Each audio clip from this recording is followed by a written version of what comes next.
बैंकों और गैर बैंकिंग वित्तीय संस्थानों यानी एनबीएफसी जैसे प्लेटफॉर्म से लोन लेने वालों को आरबीआई ने बड़ी राहत दी है। लोन को लेकर आरबीआई ने नया प्रपोजल जारी किया है, जिसके अनुसार अब लोन रिकवरी एजेंट्स कर्जदारों को परेशान नहीं कर पाएंगे। प्रपोजल में कर्जदारों की निजता का पूरा ध्यान रखना अनिवार्य कर दिया गया है। भारतीय रिजर्व बैंक ने बैंकों के लिए वित्तीय सेवाओं की आउटसोर्सिंग से जुड़े दिशा निर्देशों का नया ड्राफ्ट जारी कर दिया है। इसके तहत आरबीआई के दायरे में आने वाले बैंकों और वित्तीय संस्थानों के लोन रिकवरी एजेंट अब कर्जदारों को शाम 7 बजे के बाद और सुबह 8 बजे से पहले फोन नहीं कर सकेंगे। इस प्रपोजल पर आरबीआई ने सभी भागीदारों से 28 नवंबर तक राय मांगी है।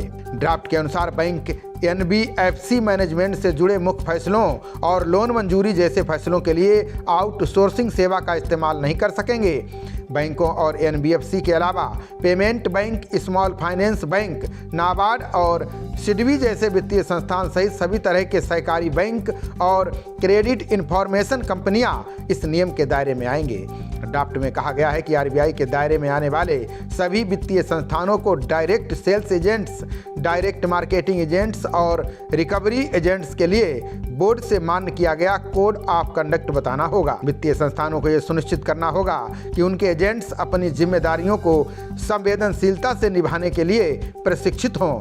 रिकवरी एजेंट कर्जदार या गारंटर को किसी तरह की धमकी नहीं दे सकते हैं। प्रपोजल की सबसे बड़ी बात यह है कि एजेंट्स को कर्जदार की निजता का पूरा ध्यान रखना अनिवार्य होगा। कर्ज रिकवरी के दौरान रिकवरी एजेंट कर्जदार के साथ अभद्र भाषा का इस्तेमाल नहीं कर सकेंगे और न ही शारीरिक हानि पहुंचा सकते हैं। ड्राफ्ट में यह भी कहा गया है कि एजेंट्स अगर किसी ग्राहक को बैंक या वित्तीय संस्थान का कोई प्रोडक्ट बेचते हैं तो उन्हें उस प्रोडक्ट से जुड़े नियम और शर्तें स्पष्टता के साथ बतानी होंगी। वहीं अब अवैध रूप से लोन देने वाले इंस्टेंट लोन ऐप्स पर सरकार सख्त हो गई है।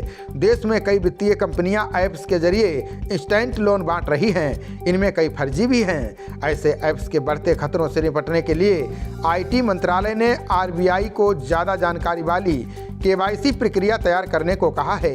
इसमें लोन सुविधा देने वाली कंपनियों को सभी जानकारी उपलब्ध करानी होगी। खबरों का सिलसिला जारी रहेगा। देखते रहिए जनप्रवाद। नमस्कार।